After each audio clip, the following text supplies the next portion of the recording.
This garden tour is hosted by Grandma Sandy and co-hosted by Pat from Pat's Garden Life, Lisa growing on Vancouver Island, and I'm throwing in there Sherry for being so dedicated and loyal to this collaboration. Sherry from Grow Joyfully Home and Garden. I'm also part of a collaboration with Janita from Janita's BF Well Wishes Garden. And wait till you see what happened to my poor climbing rose trellis. Hey guys, it's a rainy garden tour Saturday, but I just had to show you a couple of things that I'm excited about. Look at this azure snow salvia, just beautiful. And also the hostas in the front of the house are coming up beautifully. These were transplanted last year when we dug up this whole area and put in this cherry tree that's looking pretty good. And this is where my peony in the front is at, just starting to show some beautiful color. Looking forward to that. I normally clip off all these little ones, but I haven't had a chance to get out here for that.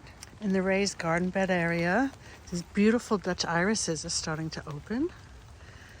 My kale and cabbage is looking beautiful, and I have some nice herbs around here looking really good. Cucumbers, a little yellow, some nitrogen maybe. We'll see how that works out. The spinach is bolting because of the heat wave we had. Crazy heat wave. See how it's all bolting. Oh well. The kale is beautiful. I gotta really get out here and harvest now. Kale, and the cabbage behind it, oh, the camera's getting wet here, is doing really good too. I have a sunflower coming up here and some salvia growing up in the middle of this planter. Oh, the tomatoes are really suffering. So they were suffering before I transplanted them because it was so cold out. I couldn't get them in the ground and they really needed to. And then we finally reached 60 degrees at night. I transplanted them in. Then we had that crazy heat wave, which really fried them, even though I hardened them off. And now it's freezing. We can't even get up to 60. Well, maybe we'll get up to 60s today. But they're suffering. I'm not sure how my tomatoes are going to do this year. These two, just, you can tell they're not happy at all. I planted some peppers, and the celery is doing really good. Back here, I have some squash coming up. So that's good too. But the broccoli rabe, all bolted. I have them in a few places. Like this one over here. Bolted in the heat wave before I can get a chance to get any. I'm just standing inside the little greenhouse right now. I have all my peppers out here waiting to be planted. They look beautiful. They're doing good. They're not stressed yet, but I have to get them in the ground. I am going to dash over here a little bit, show you the onions, the potatoes, and my little corn patch. And I'll show you what's blooming in the back garden here too. Oh, and I have some peonies coming up here. Some lavender coming up here.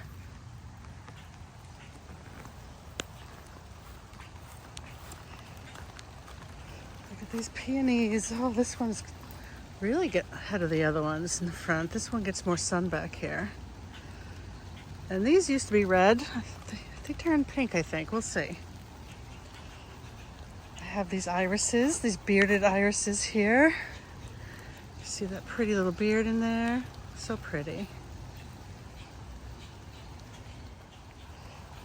Oh, look at this. The foxgloves are coming out. Look at that. That's a self-seeded planting right there. The forget-me-nots are still growing. Right by the Jacob's ladder.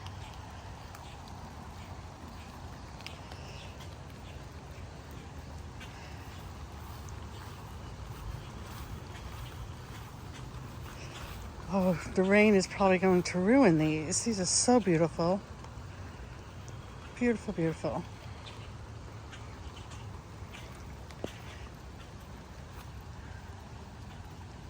This is serendipity coming up. The pop star hydrangea. Crocosmia lucifer is doing beautifully, and my variegated Weigelia has bloomed and it's on its way out, but that's beautiful. I had a long arching branch here that broke off during one of the storms. And look, this is the 9 bark, the tiny wine 9 bark is going to be blooming soon. That's in a container. And this iris I picked up last year because it looked just like Dracula's kiss in the front, right?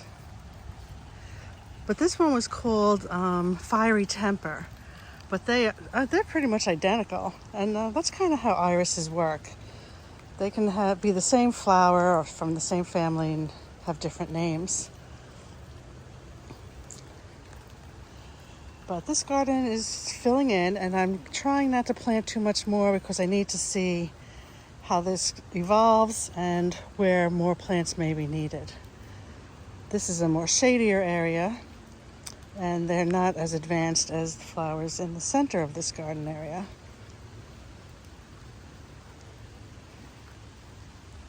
Okay, let's check out the in-ground vegetable garden. So these are all the onions and weeds and zinnias. So I have zinnias coming up here too, next to the onions. And this is an elephant garlic that I left in last year inadvertently. But these are all potatoes, different varieties. You can tell by the foliage is a little different as we go down.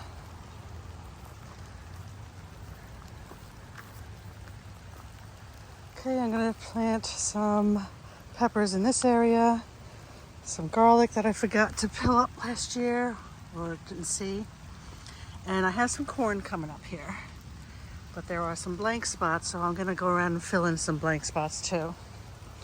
And you can see the chives are ready for harvesting. I'm also a part of Janita's collaboration, Janita's BF Well Wishes Gardening. Hashtag let's share our plant success or disaster stories. And I do have one disaster story to share over by my arch to the patio. Hold on one second, I'll see if I can get out there in the rain.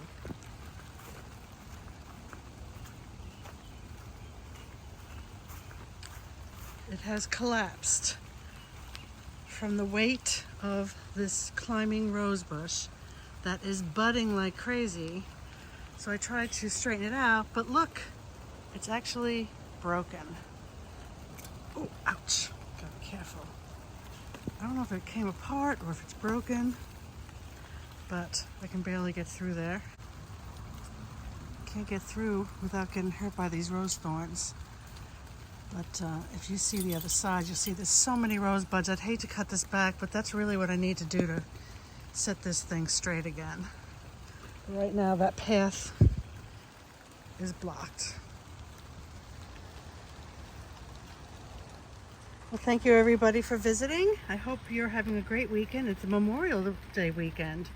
And I'll be back with another video, and I hope to see you then.